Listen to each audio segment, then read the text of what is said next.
e o ameaçaram, esbravejando: agora certamente morrerás, porque profetizaste em nome de Yahweh, dizendo que esta casa será como Siló, e esta cidade ficará deserta e desabitada.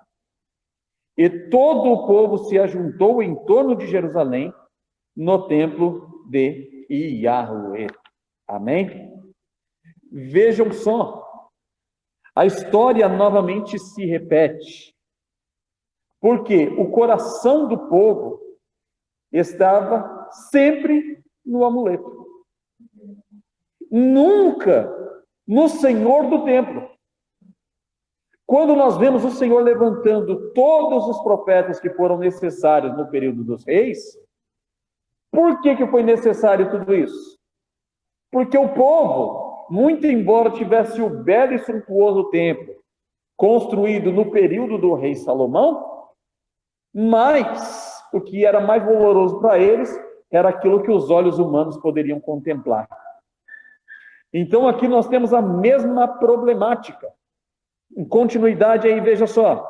Assim como os israelitas haviam confiado na arca para a sua segurança, por semelhante modo, a geração de Jeremias supôs que Jerusalém, na qualidade de lugar de habitação de Deus, não poderia cair na mão de nações gentílicas. Mas veja só a palavra que o Senhor usou aqui. O Senhor diz: eu farei com o templo o que eu fiz com Siló. Foi os filisteus que destruíram o tabernáculo que estava em Siló? Não, foi o próprio Senhor. Foi os babilônios quem destruíram o templo fundamentado no período do rei Salomão? Não, foi o próprio Deus, por intermédio da mão de Nabucodonosor.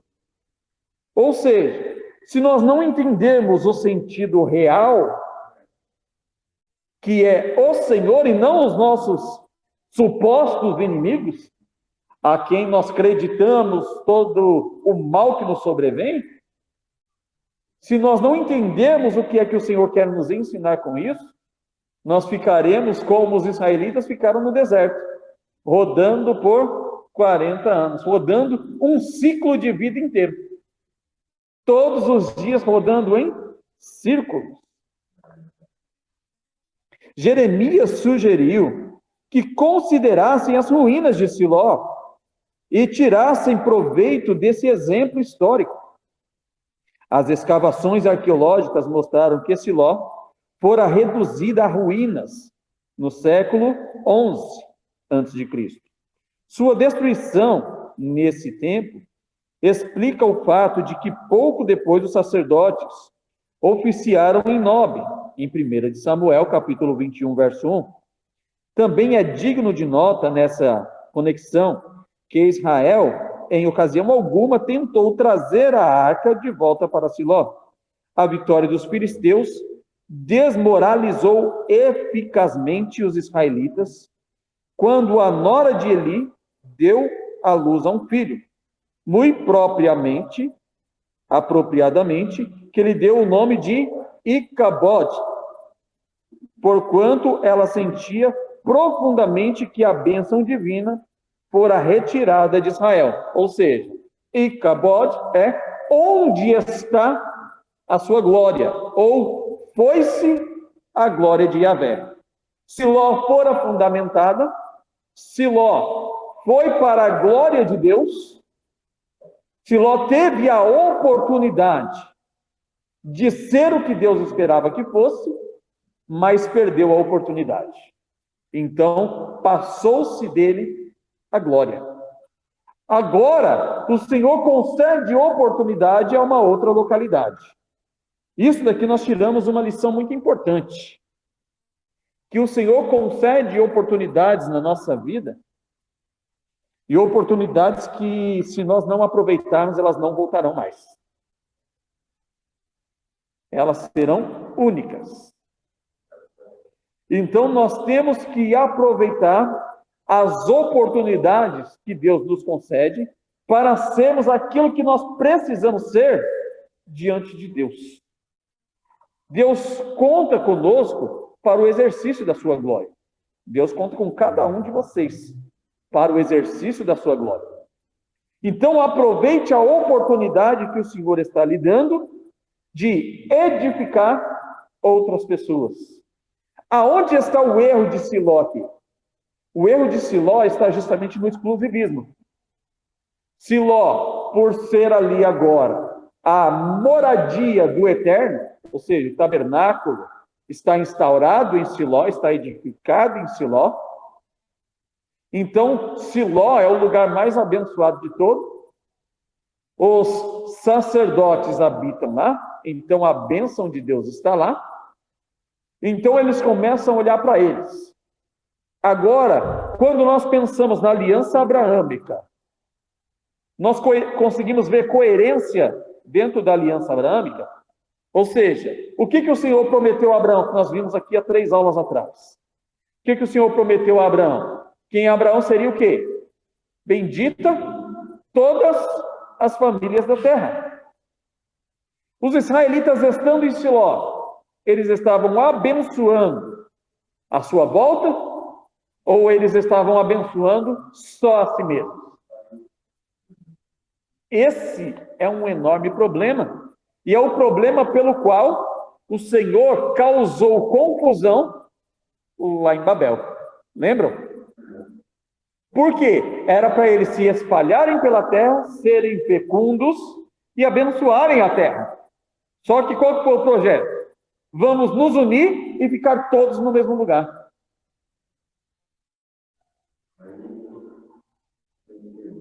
Exatamente. Nós não estamos aqui para nós sermos abençoados, só nós. Nós somos hoje a denominada Igreja do Senhor Jesus Cristo. Nós temos o reflexo do passado? Nós estamos vivendo o passado ou nós estamos vivendo os nossos dias, simplesmente? Eu venho à igreja, a igreja está abençoada, eu abençoo a minha casa e é só isso. Não, nós temos que servir para o exercício da glória de Deus aonde quer que nós cheguemos. Nós temos que abençoar o nosso bairro, nós temos que abençoar a nossa família, nós temos que abençoar a nossa parentela, o nosso ciclo de vizinhança e o nosso serviço. Aonde quer que nós estejamos, nós temos que ser ofícios da glória de Deus. É aí que reside a bênção do Senhor na nossa vida. É aí que reside a atuação do Eterno em nós, em sentido de legalidade. Se nós começarmos a olhar só para nós, só para o nosso povo, nós estamos errados. Então veja só, hoje aqui, ninguém é um parlamentar aqui, né? Mas a irmã Jéssica, que é a mais nova aqui, então, vamos supor que amanhã Deus quer contar com a irmã Jéssica para usá-la lá no Senado, na Câmara, ou até mesmo no Supremo Tribunal. A Jéssica é crente. Então, sendo a Jéssica crente, o nosso primeiro pensamento é que ela vai abençoar quem? Os crentes. Só que esse é um pensamento correto? Não, por quê?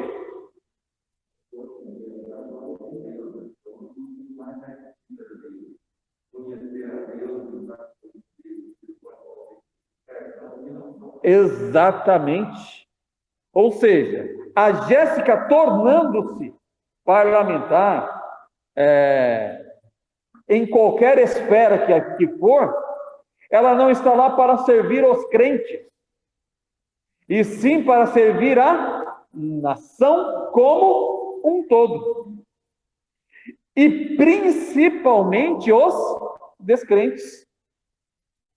E não os crentes. Por quê? Porque os crentes já conhecem a Deus. Os descrentes não conhecem e conhecerão a Deus a partir do comportamento dela. Não que ela não tenha que ser crente lá. Ela vai continuar dando o exemplo que ela dava aqui entre os crentes. Só que esse exemplo agora vai abranger os descrentes. Se ela for para lá e ela cuidar dos crentes, ela já se corrompeu. Se ela sair daqui pensando, olha, irmãos, me ajudem aí a entrar lá na Câmara, no Senado, me ajudem aí porque a gente precisa ter um representante crente lá. Se ela está pensando em fazer alguma coisa para os crentes, ela já está saindo daqui corrompida. Ela não vai se corromper quando chegar lá. Ela já está com o seu pensamento corrompido, porque ela está pensando de forma parcial. O parlamentar, ele não tem que pensar de forma parcial.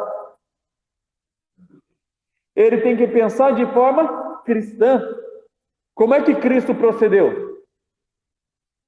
Simplesmente para os judeus? Não. Ele veio em primeira instância para os judeus, para trazer os judeus ao sentido correto. Como os judeus não quiseram, ele inferiu todas as suas forças agora a um ministério gentílico. Mas qual que era o pensamento de Deus? Se os judeus tivessem dado ouvido, os judeus seriam representantes para o mundo inteiro. Então, por isso que ele veio primeiro para os seus. Tentou reformar os seus, para que os seus fossem a representação. Mas como os seus não quiseram ter representação, ele foi para os gentios, que hoje são a representação. Então, a ideia de igreja aqui não é nós fazermos para os crentes. Claro que nós precisamos socorrer os nossos irmãos, de fato. Mas o nosso trabalho é principalmente lá fora. Principalmente lá fora. Nós não podemos ser exclusivos. A igreja, ela não é exclusiva. A igreja é inclusiva. A igreja traz o pecador para conhecer Deus justamente aqui dentro. Então, o conceito da perdição de Israel está justamente aqui. Porque, veja só, quando nós olhamos para nós hoje, para vocês entenderem Israel, vê se vocês têm o mesmo pensamento hoje. Vocês são filhos de Deus, certo? Deus é rei, certo? Em consequência, vocês são filhos, vocês são príncipes. Ele é sumo sacerdote. Em consequência, vocês são sacerdotes.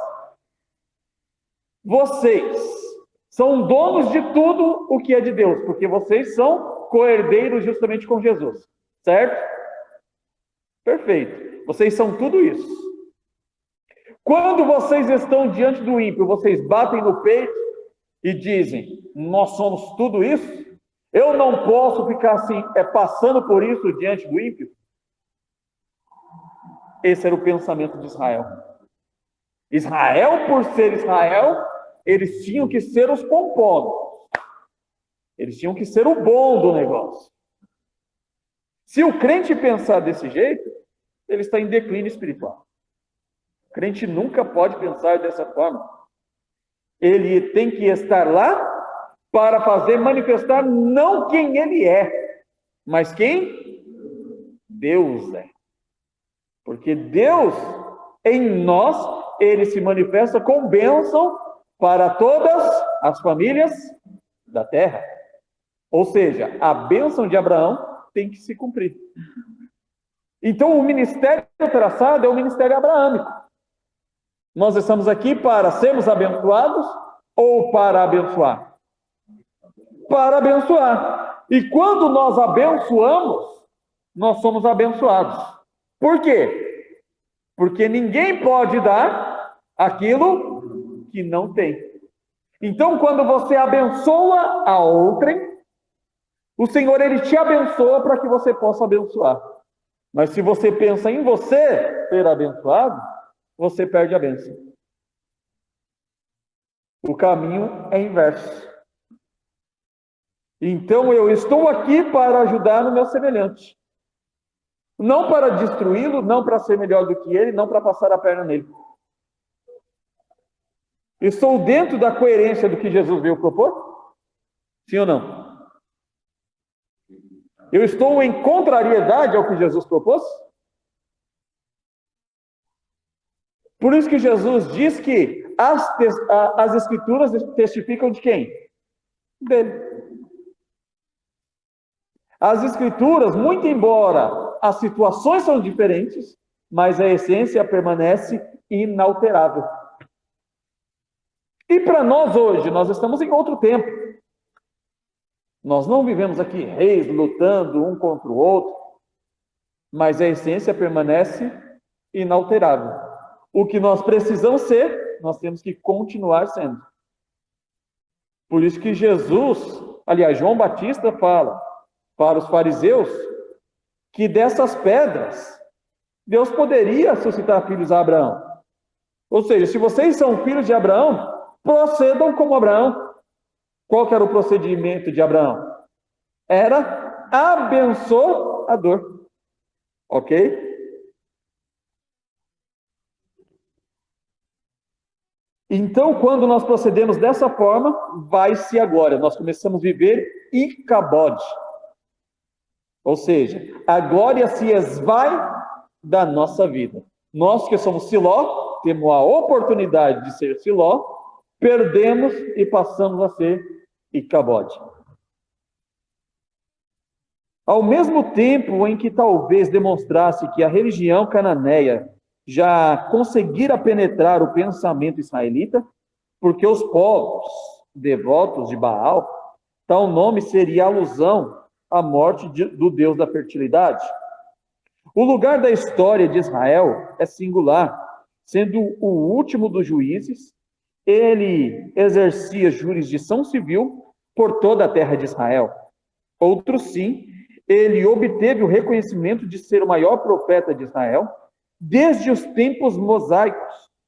Ele também oficiava o papel de sacerdote, papel principal de sacerdote, embora não fosse da linhagem de Arão, a qual pertencia às responsabilidades do sumo sacerdócio, mas ele estava ligado ao conceito levítico, ok?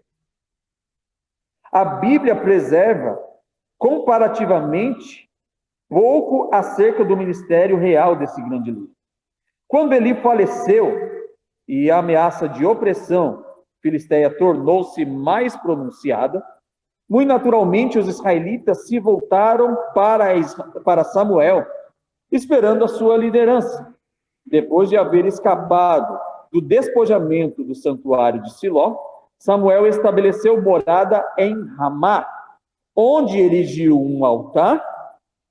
Não há qualquer indicação, todavia, de que Ramá se tenha tornado um centro religioso ou civil da nação. Mas lá em Ramá, tornou-se o centro do conhecimento. Por quê? Porque em Siló foi estabelecido a escola de profetas. O que se aprendia na escola de profetas? A coerência daquilo que nós estamos vivendo hoje com o regimento estabelecido com o Eterno. Ou seja, na escola de profetas aprendi o quê? A Torá. Então, a Torá está estabelecida, junto estão os livros de Samuel, aliás, o livro de Juízes e de Josué, está atrelado, está agregado, e posteriormente nós vamos ter a descrição aí também dos primeiros escritos de Samuel.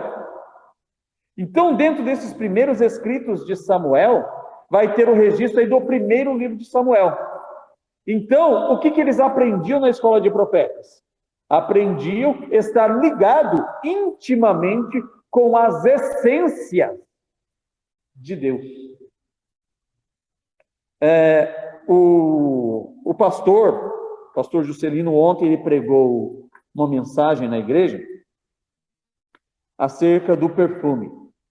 E falou com bastante propriedade, porque ele trabalhou durante 10 anos na fabricação de perfumes. Então, trouxe uma mensagem com bastante propriedade naquilo que ele propôs. E uma das coisas que ele falou foi que existe a água de cheiro. Né? A água de cheiro, ela tem um cheiro bom. Né? Ela é como um perfume, só que ele é mais leve. Ou seja, porque tem pouca essência aromática. Ele pode ter 100 ml, mas tem pouca essência aromática. Então tem 10% de essência. Então passou o perfume, ele ficou cheiroso. Só que dali a alguns instantes já se dissipou o cheiro. Quanto maior a essência, maior a durabilidade. Então, dentro da escola de profetas, o que Jeremias estava trazendo? Jeremias não, Samuel estava trazendo. Ele estava trazendo a essência do que Deus é, do que Deus representa. Veja só, nós estamos aqui, já no livro de Samuel, dentro do conceito da história de Israel. Veja só, Jeremias ele está falando das mesmas coisas, aliás, Samuel está falando das mesmas coisas que a Torá está predizendo, que a Torá está propondo. Por quê? Porque a essência divina permanece inalterável. Veja só, nós vamos ter Paulo trazendo uma representação posteriormente acerca do recipiente. Ele diz que nós somos um vaso de barro. Ou seja, o vaso de barro, ele conserva melhor aquilo que está dentro dele. Vocês aí, vocês não são tão mais antigos, né? Vocês tinham em casa filtro de barro, sim ou não? O filtro de barro, ele conservava a essência da água. Hoje, esses garrafões plásticos que nós temos, a água ela tem um gosto diferente da água que nós tínhamos antes. Por quê? Ela conservava as propriedades da água, o barro. Certo? Então, veja só. Imagina a gente como esse recipiente de barro. Ele é para conservar a essência. A essência não é minha e a essência não é sua. Você pode ser um bom crente, irmã Eliana, mas a essência não é sua. Você é só o recipiente. Você se permite ter uma maior essência de Deus. Então, Deus vai manifestar a sua essência em percentual maior, se você se permitir ter de Deus. A essência, que não é de agora, não é de ontem, ela é de eternidade. A essência permanece. Quanto mais eu me permito ter a essência de Deus, mais eu vou exalar o bom cheiro de Cristo. Mas, se eu não me permito ter essa essência, então eu vou tendo em escala menor e ela vai se dissipar muito fácil. Ou seja, eu posso ser crente, estar todos os dias na igreja, mas qualquer situação que acontecer, me aflige. Qualquer situação que acontece, me perturba. Qualquer situação que acontece, já me desestabiliza. Eu já não sou mais crente, eu já não quero mais ir para a igreja, eu já fico chateado com o irmão A, eu já não quero falar com o irmão B, eu não quero saber de mais nada. Por quê? Porque a minha essência está pouca. Mas se eu tenho essência, veja só, o que é uma essência em 99%. Uma essência em 99%, Paulo diz o seguinte: olha, eu estou pronto a ser oferecido como libação, ou seja, como cheiro suave diante de Deus. Porque eu não tenho nada que me prenda a este mundo. Porque para mim o viver é Cristo e o morrer é ganho. Veja só o que é uma essência de 99% de Deus. Ele está ligado a Deus. Quando nós estamos com a essência baixa, e a essência aqui é a essência bíblica. O bom perfume que você é a partir do grau de essência que você tem da Bíblia em sua vida. Os israelitas viviam dessa forma porque estavam perdendo a essência. Sem essência, a tendência é nós apodrecermos. Veja só, o Senhor manda que se faça ervas aromáticas ali, como o bálsamo. E nós temos aí na nossa atualidade, quando uma pessoa morre, ela precisa ser aí, por exemplo, ela morre em uma outra nação, e precisa ocorrer o translado para cá, ela precisa ser embalsamada. Para quê? Para que ela não exale um mau cheiro. Nós, por si só, nós exalamos o quê? Mau cheiro. É automático. Fica 2 dias sem tomar banho. Sem passar o Rexona teológico. Veja só o que começa a acontecer. Depois você passa 3 dias para você ver quem é você de verdade. E você pode estar orando aí esses 3 dias direto. Você pode ser crente o que for. Mas você, crente, fede? Por quê? Porque tem carne. A nossa essência, ela tem um mau odor por causa do pecado. A essência não é nossa. Nós somos apenas o recipiente. Com a essência de Deus, o nosso mau cheiro do pecado, ele não exala. Pelo contrário, ele passa a ter um bom cheiro. Porque quando a essência divina, ela abrange as nossas vidas, nós abstemos de práticas de pecado. Nós passamos longe do pecado, nós deixamos o pecado de lado. A essência de Deus é o que faltava na vida dos israelitas. Por isso que o Senhor permite o levante de outras nações contra Israel, para que eles entendam o seu real papel. Nós temos que nos voltar para os livros sagrados. Era justamente isso que foi estabelecido lá em Siló. A essência do que Deus é, por intermédio do quê? Da palavra, da Torá. O tabernáculo, de acordo com o Salmo 78, verso de número 60, vamos ler aí, 60 e o 61. Terrilim 78.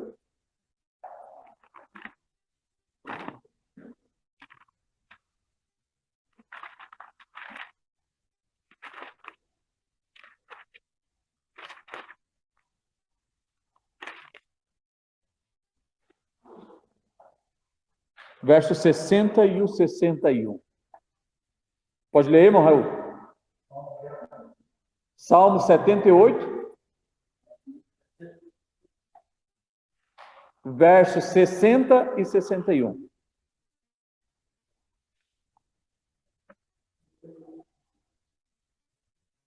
Por isso desamparou o tabernáculo de Siló. Aprenda que estabeleceu entre os homens.